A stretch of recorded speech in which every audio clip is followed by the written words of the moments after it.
Well, this is Monday, and as far as my feeling eyesight and my feeling senses generally, I can be relied on. I'm about to be joined by Pat McGart from Donegal. Are you there, Pat? Or am I I am. imagining it? Jude, how's it going? It's going not so bad. Not so Uh, bad. It's a grey old day, and it's a bit wet, yeah, actually. Slightly damp, yeah. but it's nice and warm, so I don't really care. There's Just to a keep song in on. my heart. The sun shines in Yeah, no, my I was bosom. just about to say, just to keep up the cheery tone we started with. I noticed last night it was dark at 10 o'clock. I know, I I know, but mean dark. I I don't mean, know, I know, but it's yeah, yeah. warm, still warm, and that's It's still warm. Yeah, it is actually. aye. It's Yeah. very important. By the way, what are we engaging in here, Pat? Is this a podcast or what is this? Dr. Collins, You've a been podcast deceiving me. apparently. I must chide you because and when I'm at it, I must chide myself because we're referring to them as podcasts. Apparently, podcasts are where there are only audio or audio, whereas we can be visualized and vision or whatever that term is. Yeah. So therefore, it's more like a broadcast or maybe in our case, a narrowcast. What about calling it the bi-weekly bullshit bulletin? Does that work? Have you been saving that up? It comes spontaneously to me. Okay. Yeah.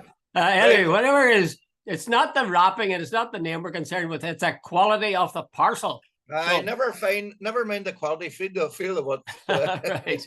Okay. Let's start with our stories today. Let's start with the obvious one, which is Michael Collins and Bill Nablaw. What are your own feelings? What are your instincts whenever you hear the name Michael Collins? Do you reach for your revolver? Or? You know what? I suppose, Jude, in a way, Michael Collins, he's a sort of seminal figure. I remember this real absolute Republican, who was, a real, anyway, but he had the greatest respect for Michael Collins.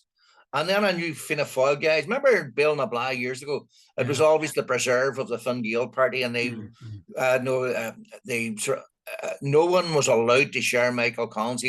Yet here's the thing: they were the party of, and a lot around here where I grew up, the party of the West Brits. The doctors, the lawyers, and the unionist supporters, and the Protestant people. And yet Michael Collins, who they all revered, was without question the Martin McGuinness of his day. Yeah, there was always that contradiction that I could never, quite get around. And I'm not explaining myself very well, but I regard Collins as probably a more influential and seminal figure in our history than De Valera. Well, he certainly was a very important man. You see that thing you're saying, looking at him and people who otherwise would reject violence and so on, somehow he's a revered figure. I have a notion that that's got to do with the old telescope of time. The further away you get from an event, a period of time, the easier it is to sort of digest some of the bloody actions that occurred. Yeah. We're 25 years now from the Troubles, essentially. And I think many people, certainly nationalists anyway, are finding it easier to digest the fact that there was political violence there, and it sort of in some way made sense. Whereas, 10, 15 years ago, it wouldn't have been far enough away. Likewise with Michael Collins, the fact that he is 100 years away, it's dead easy for all the politicians, the Taoiseach and the Taoiseach, everybody else, to go down to Bill Nablaw and say, this was a great man. But it actually is 100 years today. His death, his death is 100 years today. Yeah. And the other thing as well, of course, we can't ignore the fact is yesterday, and a historic, what would you say, event, both the Taoiseach and the Taoiseach addressed Bill Nablaw. Fianna Fáil going along to the other parties. Now, Jude, here I'll swing this one. What do you read into that? Well, it's obvious. I think it's a political move. They're worried about Sinn Féin. Yeah. So they don't want to be hanged separately, so they're going to be hung together. There's no doubt about it. That's what it is. It's a political act. And besides, I actually think that people talk about Civil War politics. Yeah. People, in my experience, people in the South, they weren't voting in terms of who won the Civil War or who fought in the Civil War. They were a tradition. We vote Fianna Fáil, we vote Fine Gael. They never thought beyond. I think most people didn't think beyond that. Do I like the look of the candidate? It never went back to whose side were you on, we anti-treaty or pro-treaty.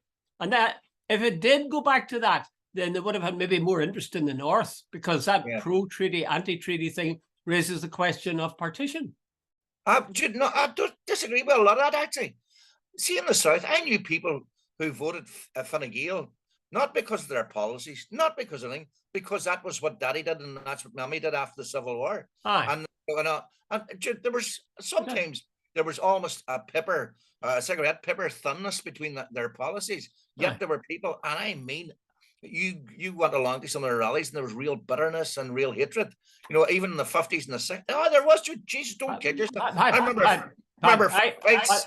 I spent 6 years in St. Columns as a boarder. Yeah. There were lots of Donegal boys there. And I used to hear them talking about Fine Gael and Fianna Fáil.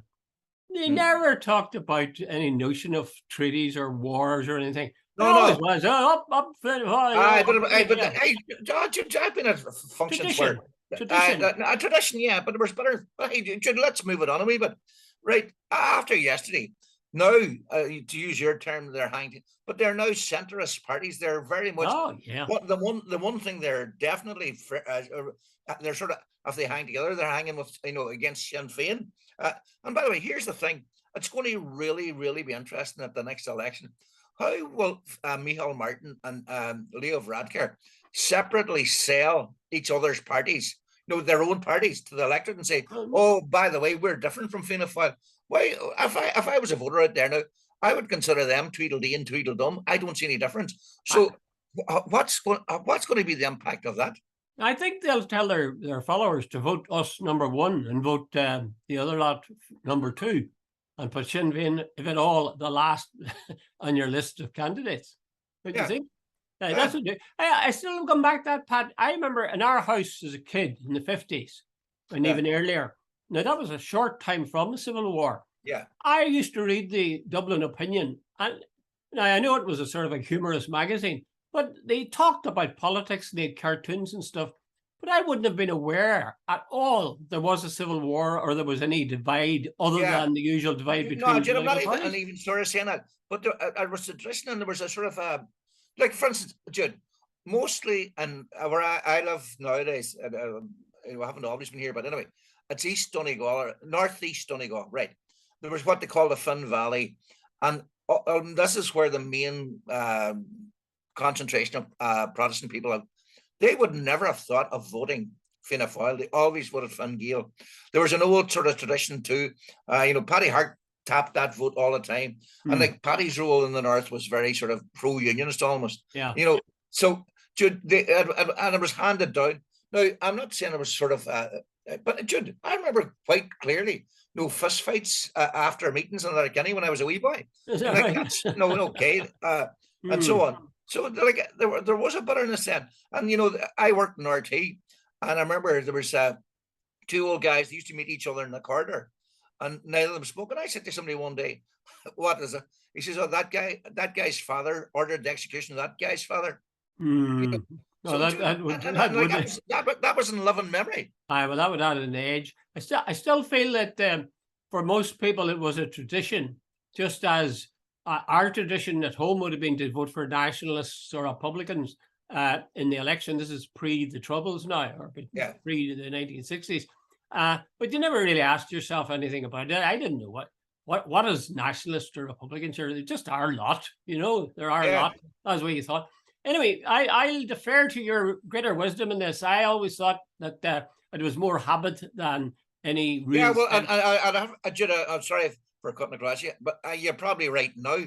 But it's dissipated too. But Jude, it wasn't. There was real bitterness for many, many years. Well, I think they've got over it. The prospect of being hanged concentrates the mind wonderfully. Oh, they've got most certainly over it now. This last 20 years or so, the common enemy is now the party with the big northern base. Well, tell us this. What do you think of Michael Collins yourself as a start? I would regard him as a great Irishman. Genuinely would. I think he tried to do his best. And I think, do you look back and look what he was up against. He was up against the might of the British establishment, which had ruled half the world. He was over there on his own, and I think he was sent over, quote unquote, with the power of plenipotentiary by a man who then betrayed him when he came back. He shouldn't have said, he should have said you're not allowed to make a deal unless you agree with me. But he actually said to him, "You go over, whatever you agree, I'll support you." And then when he came back, he says no. Yeah, there are people in Cork. I remember in the early, when was it? It had been in the early 60s, maybe 1960 itself. Yeah. Been down in Cork, and a guy, somebody mentioned De Valera, and he said, I tell you, that man will roast in hell. Yeah. And Yeah. I got so shocked, you know, because in our house, Dave was considered a really and lots of. But the other thing, Neil Jordan's film. Oh, very influential. He did a great service to Michael Collins. Oh yeah. I went to see it, and like my son, who was at university in England, told me that he was watching it one night, and there was wee girls in the hall that he was staying in, and they come in and says, "What are you watching?" He said, "Oh, look, he won't be interested. It's a film about an Irish guy called Michael Collins." And he says, "Well, it's a Sunday night. We have nothing to do, so come on, we'll sit and watch it." And he says they were crying at the end of it. Oh yeah, it was really well put together. Really was. I was thinking about Collins, and certainly after the treaty was signed, he was more interested in the North than his colleagues were. Yeah, and I know he fomented, some opposition or action, IRA action in the North, while at the same time speaking publicly in terms of reconciliation. I would say he was more interested in the North than his colleagues, but that didn't mean he was all that interested. No. After all, he was fighting on the side of the treaty. Yeah, he was fighting on the side of partition. Aye, but Judy, wait a minute. Jesus, he had all things to occupy him then. Not the least. I'm just saying, as far as the North is concerned, he was more concerned than most of his colleagues, but not all that much concerned. He was more concerned but I think that's a bit unfair. Jesus, it's not a bit unfair. Of course it is. There was a civil war breaking out, and that that took up his time. Plus the fact he did say that what he had hoped was the freedom to achieve freedom by signing. But he got events overtook him. It wasn't that he wasn't interested in it. A civil war broke out. I strongly suspect that if he had survived the civil war, that he would have been another Frank Aiken or another De Valera or whatever, Sean Lemaris. We won't know. We're only guessing. But anyway, I find the fact that we're so far from him that you have, Micheál Martin and Leo Varadkar are both, diametrically opposed to bloodshed and political violence. Yeah. And there they are yesterday, falling over each other to essentially get a selfie alongside Michael Collins. Absolutely. And you know what he call it? I have spent my years laughing at the number of people who said, the old IRA are not the same as the modern IRA. And I'm going, look, if you're going to condemn one, condemn the other. If you support one, you should support the other. Because that's sort of rubbish, And by the way, Jude, that's a choice people have to make. Well, I wonder how they Fianna Fáil and Fine Gael will get together. That was your first question. I'm not sure. They're going to find it tricky. I think it'll be just vote 1-2. But that's what brought them together at Béal na Blá yesterday. It was Sinn Féin. That's what was the driving force, not Michael Collins. Aye, but you said that one of the things. Robert Troy last week got himself into real bother. He's a TD for Longford Westmeath, as far as I remember. And he, in your rule of interest or declarations of interest, he forgot to. He forgot he owned a house. I forgot that he owned 3 houses, I think. And it doesn't matter the detail of it all. Anyway, his rule of interest.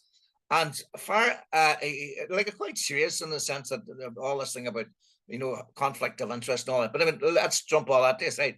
When it was all over, Troy is a Fianna Fáil minister. Leo Varadkar was far more effusive. He said he had no problem with Troy. Great fella. He worked as a minister of state in his department, and he was top class. In fact, he was far more effusive and ebullient about Troy than what do you call him? Micheál Martin. Yeah. So you sort of go, wait a minute, Jesus. when the leader of the opposition is praising one of yours, like where's the mesh anymore? Where's the join? Does anybody see it? Well, I think there's 2 ironies there. One is, as you say, that it's the Fianna Fáil guy or the Fine Gael guy who's praising him. Yeah. And this guy was a Fianna Fáil politician, wasn't he? And it's the Fianna Fáil leader who's rather more muted. nobody asks the question, what is this also okay for this guy to do this? Nobody says this guy should resign. Don't care how talented he is, he should resign. Nobody says that. I think he had to make 7 amendments to his declarations. And you know, he owned, I think, 3 houses. He sold 2 of them to the local authority. Forgot to mention that. But by the way, he was on, I think, on RT a couple of saying, playing the role of a devil's advocate. But this is young people can't get on the housing market because they're getting priced out of the market. At the same time, he was charging people 1,500 quid for a 1-room flat. Do you know, I'm very cynical, Pat. I wouldn't put it beyond Micheál Martin and Leo Varadkar for Leo to have come out so strong in favour of this guy, Robert, whatever his name is, Troy, and for Fianna Fáil, for Micheál Martin to be a bit less effusive while still being effusive, because that's the story then. How Fine Gael was really warm about him. That's the story. It's not the story. The story isn't, did this so-and-so not declare these things? Well, then we should be kicking him out in his arse. You know? Do you think was in their mind, or is that maybe? No, well, you're that's very Machiavellian, typical of you, Collins. But cynical anyway, is the word. Cynical. Cynical. Yes. That doesn't mean he's telling me that politicians don't make these decisions. Every time a politician opens his or her mouth, part of them, at least a part of them, is aware of how this will play politically. Yeah. The old one, how do you know a politician's lying, his lips are moving? But here's a very simple one. Getting back to that, because it's the election that's now going to count. The next one's going to be the big one. All Sinn Féin has to do, a vote for Fianna Fáil is a vote for Fine Gael, and a vote for Fine Gael is a vote for Fianna Fáil. We're the party that's different. Yeah. I think they get a good big vote. But again, I think there'll be a lot of resistance in terms of second preferences. We don't see them getting many second preferences from either Fianna Fáil or Fine Gael. No, or Fine Gael. Anyway, let's move on. Bad news for unionism. That was that this poll that suggests that in 15 to 20 years' time, 7 out of 10. 7 out of 10. We would favour United Ireland. And I'll tell you something now. See, when I hear the words 15 to 20 years' time, I'm not interested, because I'm not going to be around. Well, you never know. But and they're always saying anything that they say is going to happen in 15 or 20 years, apart from global warming. I doubt it. But hold on, Jude. Hold on. It could happen a lot sooner than that. They're talking about purely demographics here. Jude, the debate hasn't really started. If tomorrow morning, no, it won't happen tomorrow morning, but hypothetically tomorrow morning. That's another thing I hate. If tomorrow morning. But right, say in 2 years' time, Sinn Féin are in power in the north and in the south, and demand that there be a border poll in some way, and just on the off chance that circumstances and the big place across the channel that there could be someone else at play, and the Secretary of State and the British government say, okay, you're right. Jude, say the debate really gets up to speed then. Right, I wrote it down because I'm useless at figures. More than half between 18 and 24, 57%, to be honest, or to be accurate, would vote for United Ireland today. 35 people said they would prefer, 35% said they prefer to remain. And the age group between 25 and 44, 48% would vote for United Ireland today, 42 voted against. Dude, it's changing rapidly. And I don't think it will take 15 years. In fact, I think if in about 2 to 3 years they held a border poll, more and more people are going to vote for United Ireland. There was a woman on today, Jude, and this is my final point, sorry for going on a wee bit. She was on Talkback, and I don't know, she said the final straw, and she was very well spoken. She didn't come across as the usual whatever. She sounded like she was from Bangor, and she said that basically the Brexit was the final stroke for her. She says she's no longer interested in living under unionist rule. She says it smacks of colonialism and days that are gone. Yeah. Just before I went out for my walk, I heard that Talkback was having Doug Beattie on explaining the benefits of the union. I said, well, I think I know that. That shouldn't take him long. But I think it's absurd. One of the things that they asked those people was, would you vote for something tomorrow, for United Ireland tomorrow? I wish to God they would stop asking that. That's like saying to people, would you buy a house that you haven't had even described to you? Other than that, it will have... That's my point. But that's my point. The debate hasn't begun yet. The real debate hasn't begun yet. Well, if they would, I think they would, if in fact you have Sinn Féin in power, both sides of the border, be terrible pressure on the Brits then to allow the border poll. And if that happens, I think there's a lot of people in nationalism who would say, oh, everything considered, they would say the tradition, also the fact that Brexit is such a mess. I think it'd be won. I really do. Yeah. But as I say, I'm not interested in 15 or 20 years' time. Keep it. Don't want to hear about that. Okay. Yes. Right. There is no alternative, Michelle, and the no alternative thing. But what was the point we're making about that? Did we not talk about this before? No. Remember when Michelle said there was no alternative? Aye. Is that Tina? There is no alternative. Yeah. I remember Mrs. Thatcher's famous Tina. There is no. Oh, alternative. Tina. Yeah. Yeah. Right. When Michelle said it, just about everybody piled on top of her. What do you call them? The SDLP, Colin Eastwood, Naomi Long, and various other, the usual suspects, the Irish Times, and so on. Right. But anyway, without question, Michelle seems to have struck the chord with the Nationals. What is it they said? I think it's 79% of Nationals believe there was no alternative. Now, Jude, that figure surprised me, because Hume used to say, while I agree that there was real grievances and so on, and they were deep and profound, there had to be an alternative to violence. And I always thought that was the sort of ruling orthodoxy and the nationalist community. I was wrong there. Of 79% of people in the nationalist community say they believed that violence was the only option. Geez, that's eye-opening for me. Well, I'm going to be counterintuitive here, because I've been thinking about this. I think those who say there is an alternative, there was an alternative, they are actually right. There was an alternative to violence, because as far as I know, you didn't engage in violence. Nope. I didn't engage in violence. And a lot of the SDLP didn't engage. So it's a question, there is an alternative. But what that means is another thing, because it might mean the alternative I'm choosing is to do nothing when guys grab my dad and pull him around and shoot my friends at the end of the street and do all sorts of things. So it's a metaphorical, there is no alternative. There always is an alternative. You could bow down, you could kiss the boots of the guys that are kicking you. Yeah. But that's still an alternative, but it's a very unpalatable one. Yeah, but just right here, I remember talking to him, and he said it publicly many times, so it's no exclusive or anything.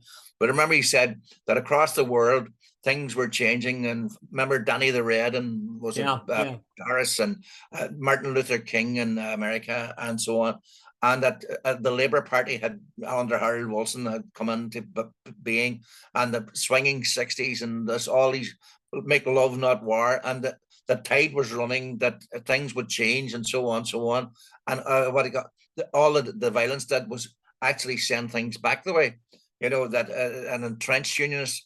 But I don't know. What's your view on that? Perhaps.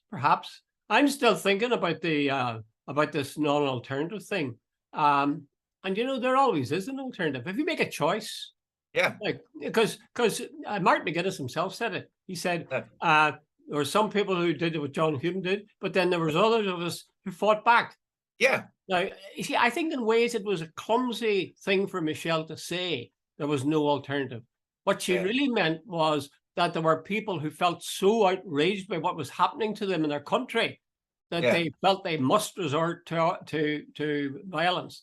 Now, I know that's clumsier than to say there was no alternative, but strictly speaking, there is an alternative. It's just it's a very unpalatable one, and one that many people simply rejected. Frank Kern was the editor of the Derry Journal before me. Frank would have been growing up in the 40s, so on. And I remember at one time, and he was a very moderate man, but I often thought afterwards, had he had a different time. He says, Pat, he says, it's a very strange thing. He says, to grow up in a city that that you're never that you're not empowering, that it's not, even though you're in the majority, that others rule you and they make the rules for you. He says it's a horrible feeling. He says I never felt free growing up. Now, Jude, I felt totally free growing up in Donegal. Well, I was thinking about that, and Frank, your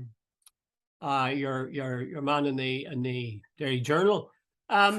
I would think, that he would feel in some ways, the middle class Catholics, middle class nationalists felt the edge of sectarianism and discrimination and manipulation of boundaries as much as working class people who couldn't get a job and so on. Yeah.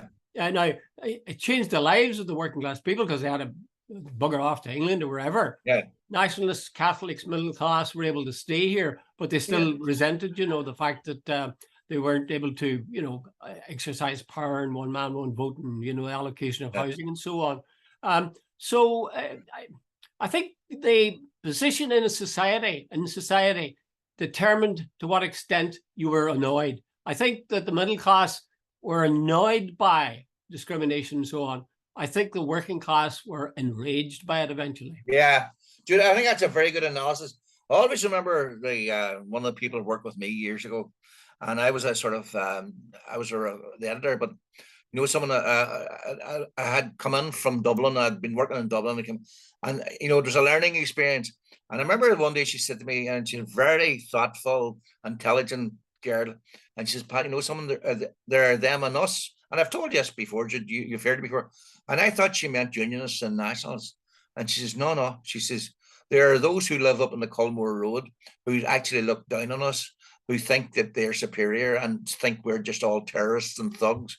And that, if we just get on with it, things will be so much better. She says, they join the golf club and she says, they go out for their meals and go off to Spain and all these. She says, they have a lovely life. She says, unionism has nearly been quite good to them. But she says, down here, where 2 or 3 people were in jail, where immigration was rife, were on a Jude. In the Gallia area in the 1980s, I think about 81, 82, there was 80% male unemployment. Now, why wouldn't you be enraged? And the other thing as well, of course, in the early 60s, 93% of the police force in Derry was Protestant and unionist. Well, all of them were unionists, but 93%. Well, okay. Yeah. I wonder, just when you say that, when you talk about them and us, I'm thinking about my ex-classmate, Eamon McCann. Yeah. Eamon McCann preached that doctrine all his life. He stood for election again and again in Derry against John Hume. Yeah. And he was soundly defeated. Yeah. Now, that's not because Eamon McCann's a stupid guy. Eamon McCann's as sharp as can be. But he was always outvoted. How was that? Yeah. How was that? Why would working class people, because they must have done that if they voted, vote against their own interests? Because he's absolutely right. He's just you're 100% right, and that's an analysis. But Jude, at the other time, when a house is on fire, you don't discuss the insurance. You just run for a bucket of water. Well, I think back and then Hume, all the people were sort of going for Hume, and it wasn't policy or the big long-term thing. It was Hume was on television regularly. He was obviously highly articulate, was middle of the road, was the Catholic Church's boy, and so on. Went to St. Columns, wasn't a left-wing leaning Marxist. He was acceptable to. But Jude, eventually, and you have to ask yourself a question: why are so many people in the North voting Sinn Féin? Did the SLPs stop reading the room right? Along the way, did a lot of those working class people who got educated and said, wait a minute, we're getting left behind. We feel alienated. Remember the whole thing about, and it was true, Jude, there was a hell of a lot of truth. And there were some working class people in the SDLP. But if you looked at Hume was a teacher and an MEP and an MP. I remember in Derry, a lot of the main figures were the old Catholic club class. They drove Mercedes and they lived on the Culmore Road. The Sinn Féin were Martin McGuinness and Mitchell McLaughlin to be found with their jeans and their jumpers. No, they weren't to be found out at the golf club. But you see, I know what I think. I think, it's sort of outrageous, but I think a lot of people voted for John Hume because he was a nice-looking guy. He was solidly Catholic. He was middle class. He was educated. People vote for the look of a person, the cut of their jib. Yeah. And the cut of John Hume's jib was exactly what people in the nationalist side wanted. And to some extent, the working class as well. We all have a longing for somebody who'll be big and knowledgeable and, we'll be proud of when he comes on TV. Yeah. And John Hume fitted the bill. Jude, I read something yesterday actually on a different thing. Why do we vote for certain people? And one of the things we all vote, why we vote, when somebody comes on our screens or whatever and comes across don't necessarily intelligent, but is confident and secure. Very good, very good. Yeah. That brings, and so on. Hume was confident.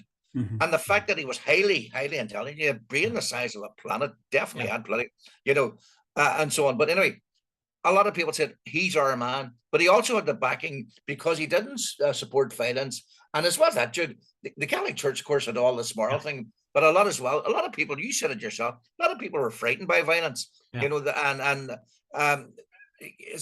on. And we have had a long history of troubles between ourselves and Britain. So there was all that in there. McCann's was a cerebral sort of thing. No, you should vote for socialism. Whether you're Protestant or Catholic, we're all in it together. The Protestant working class weren't buying that. All they saw was these nationalists trying to take over. Mm-hmm. Also, of course, I think a lot of people on the nationalist side, and even the, the working class nationalists, they would have been aware of the fact that Eamon McCann certainly believed in the things that he preached. But Eamon's idea was to promote, to get the authorities to overstep. That was what Burntollet was all about. They knew that was going to happen, and they wanted it to happen. Yeah. And by God, it happened. And as a result, it was another swing towards what they were hoping for. But somehow or another, it got diverted. I feel so frustrated because I know how intelligent the guy McCann was. I know how nice the guy he was. Eamon McCann, I admire him tremendously. He has been consistent all his life. He's never deviated from his principles. He, to his own detriment, in fact, considerable detriment. Eamon was up there with Hume in terms of political brains. Absolutely, there's no doubt about that. No, I'm not sure about political brains. If you've a better political brain, you'll be elected. I know, but first thing, political brain in the sense of he could give a strategy, he could outline a policy, and if me or you sat down with him, we'd have a hard time picking holes in it. That's how good Eamon was. Jude, if the aim of a politician is to get us elected, Eamon's been a dismal failure. But you see, that's the bedrock on which it starts.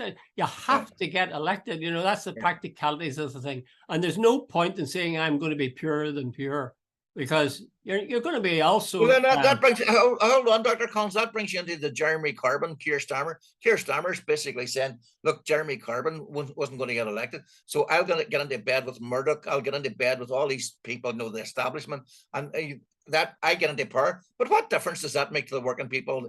Then that's true. That's true. I say it's absolutely right. But it's also absolutely true that Jeremy Corbyn had a wonderful opportunity. What he was saying made perfect sense, and yet he didn't bring it into reality for somehow or another. It just didn't happen in the same way as it didn't happen for McCann. Yeah. Well, no, the point of the point I'm making is Starmer basically had knifed Corbyn in the back within 2 minutes of taking over the leader. That got him out of the party. He said he was going to unify the party. He got rid of just about every left-leaning people, and now he's 8 points in the lead so far, and according to the latest opinion polls. And he looks like. But Jude, I have 2 relatives who are arch conservatives, and they live in England. And the minute Keir Starmer got elected, I remember one of them saying to me, "Oh, he seems like a man we could do business with." And the minute I heard that, I was going, right. It was like when John Major used to praise John Bruton. I used to wonder what he sold us out on now. Well, when you hear 2 arch conservatives saying Keir Starmer is our type of man, you just know he's not. That for the working people and the labor people, the real socialists can forget it. Well, you see, the moment they by accident, Jeremy Corbyn became the leader of the Labour Party by accident, because by accident, didn't think he would make it. They exactly, and when he was, they didn't rest until they got rid of him. Yeah, they were, because there is such a divide between the kind of person who represents the Labour Party or the working people in Parliament and the people themselves. I'm amazed that people are so blind to that. Yeah, I saw him. Jude, in 2017, I think it was 2000. Remember the election? He ran Theresa May really close. Was it 2017? Yeah, really, really close. And it was, but when it turned out afterwards, there were people in the Labour Party central office absolutely working against him. Oh yeah, putting out false stories, planting stories with Murdoch peppers and all the rest of it. Jude, and look, the other thing as well, he was the subject of the most vicious media campaign you could ever go. But the point is, we're back to him and McCann. Can you afford purity in politics? Well, I saw a video yesterday of Mick Lynch, and he was being asked about his approach and what going in strike and so on. And they said, that sounds like the making of a political party to me. And he said, no, we're not. We want the Labour Party to do what it should be doing. But he says, we're not going to become politicians. We're going to make our case for our members of the trade union. So you see, it's the kind of purity in a way that Mick Lynch or Jeremy Corbyn would have, but somehow or another, it can't translate into politics, real politics. Think of the difference if the Labour Party was led by the likes of Mick Lynch and all of the people in the Labour Party, the MPs, were similar ilk. What a difference that would be.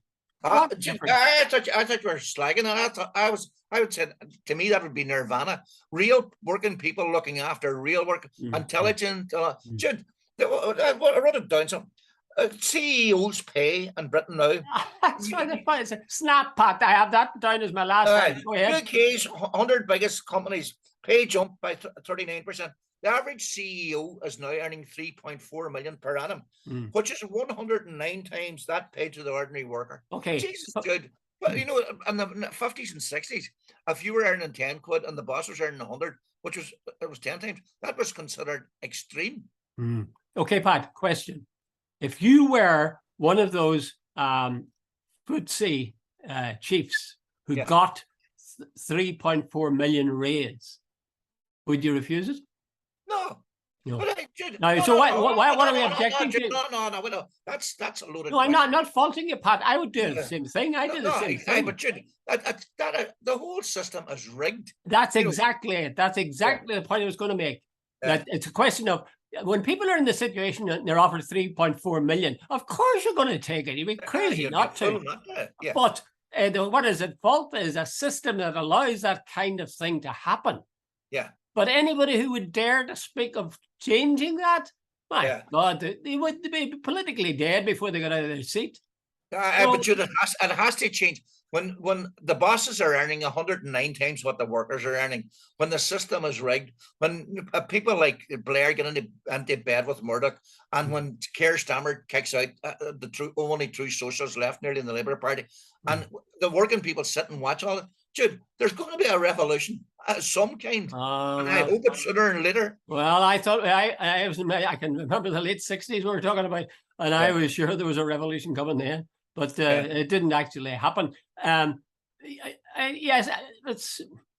I don't know. I guess that for the system as it stands, those guys who got the 3.4 million raise were worth it because they must have been feeding the system. They must be good for the system. Oh, they're good for the system won't give it to the guys for nothing. Yeah. So they give it to them because they're good for the system. So the thing keeps perpetuating itself. It's good for their system. Aye, their system. Yeah, exactly. Yeah. Okay, Pat. Well, you have about 30 seconds to come up with a joke, a song, or a riddle. Neither. Not neither. There's three of them, so it can't be. But what is it between them or neither? Okay. I wonder if Mick Lynch sing. Does he sing these things? I'm sure he does. Might sing to me. It sings. Probably the Ballad of James Connolly. Oh yes, that's the one. Okay, Pat. All the best, Jude. Sing along. Sing